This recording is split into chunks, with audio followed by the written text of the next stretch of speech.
بسم الله الرحمن الرحيم. الحمد لله رب العالمين،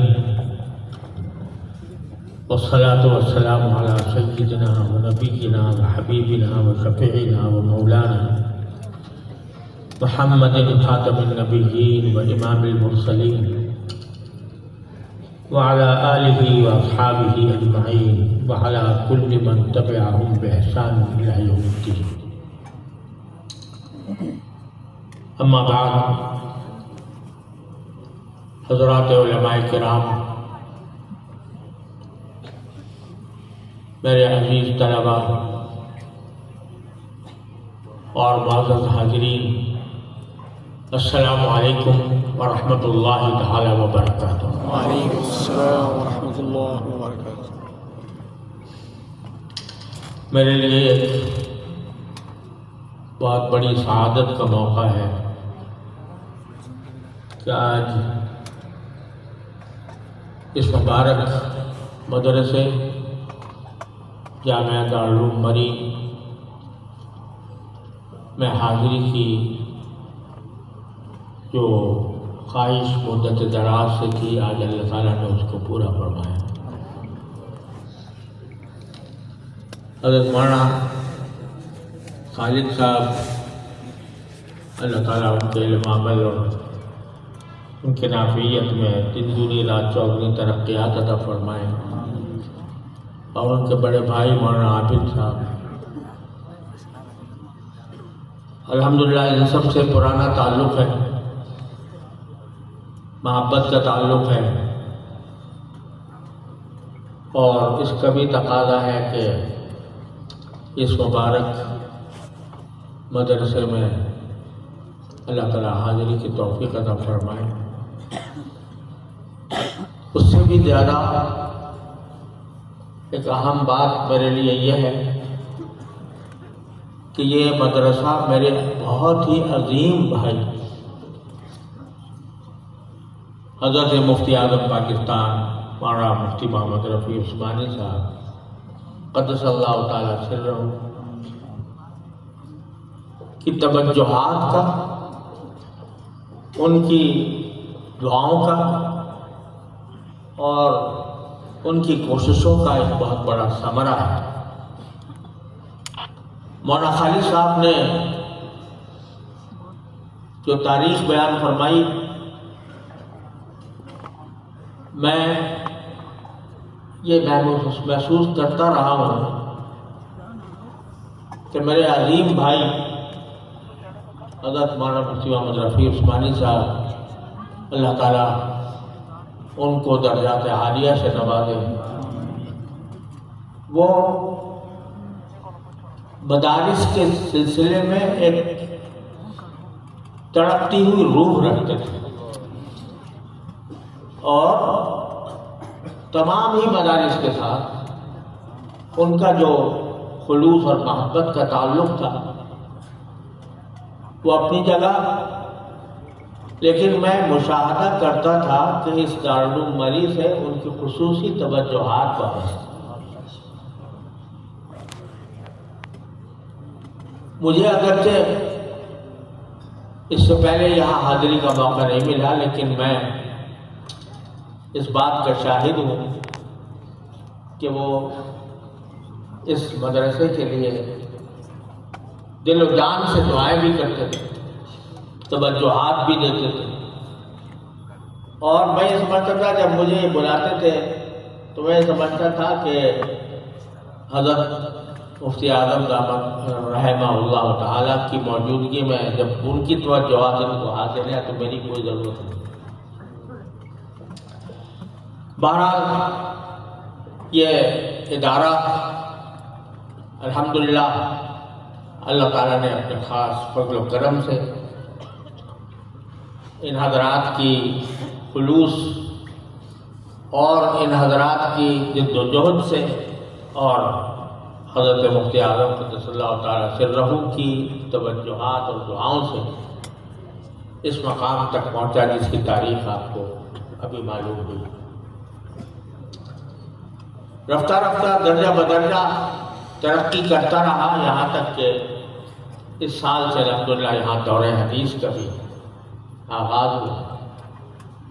اور مولانا خالد صاحب نے مجھ سے فرمائش کی، میں نے وعدہ بھی کیا لیکن بیمار ہو گیا، اس وجہ سے حاضر نہ ہو سکتا۔ تو آج اللہ تبارک و تعالیٰ نے یہ توفیق بخشی، میں اس پر اللہ تعالیٰ کا شکر ادا کرتا ہوں اور اس بات پر اپنی دلی مسرت کا اظہار کرتا ہوں کہ اس مختصر مدت میں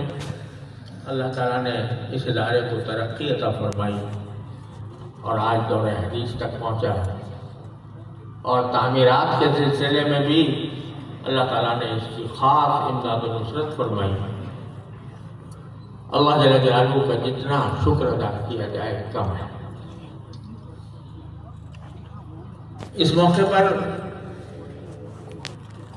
چونکہ وقت زیادہ ہو چکا، اس لیے میں تمہید کے بغیر جو ابھی طالب علم نے صحیح بخاری کا پہلا باب پڑھا اور اس کے تحت جو پہلی حدیث ہے وہ پڑھی، اسی کے بارے میں کچھ عرض کرتا ہوں، لیکن اس سے پہلے چونکہ فرمائش کی گئی ہے حدیث مسلسل بالاولیہ کی بھی، تو میں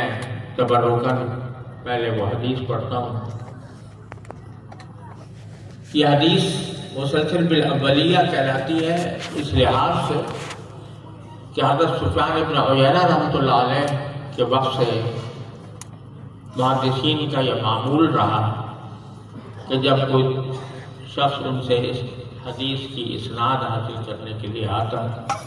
تو سب سے پہلے یہ حدیث اس کو سناتے تھے۔ مجھے بھی یہ حدیث سب سے پہلے سن 1963 میں مسجد حرام میں ایک بڑے جلیل قدر شیخ تھے، حضرت شیخ حسن المشاط المکی المالکی رحمہ اللہ تعالی، وہ درس دیا کرتے تھے مسجد حرام میں مغرب کے بعد۔ سب سے پہلے میں نے یہ حدیث ان سے حاصل کی اور اس کے بعد وہ سنن نسائی کا درس دیتے تھے۔ اس درس میں بھی اللہ نے مجھے جب تک مکہ مکرمہ میں قیام رہا شریک ہونے کی توفیق عطا فرمائی۔ بڑے جلیل قدر بزرگ تھے، متبع سنت، سراپا اخلاص۔ سب سے پہلے میں نے یہ حدیث ان سے سنی، بعد میں دوسرے حضرات سے بھی، حضرت شیخ محمد یاسین فادانی سے، حضرت مولانا حضرت احمد الناقبی سے، حضرت مولانا سید پوری صاحب کے رحمۃ اللہ علیہ، ان سب سے مجھے یہ حدیث حاصل ہے اور اس لیے میں آغاز اس سے کرتا ہوں کہ میں نے سب سے پہلے یہ حدیث اپنے جن مشائخ سے سنی جن کے نام میں نے ابھی لیا، انہوں نے مجھے یہ حدیث سنائی اپنے اپنے اسانید کے ساتھ، اور ان اسانید کی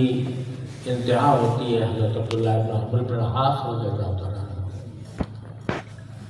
تو حدیث یہ ہے کہ عبداللہ بن عمرو بن العاص رضی اللہ تعالیٰ عنہ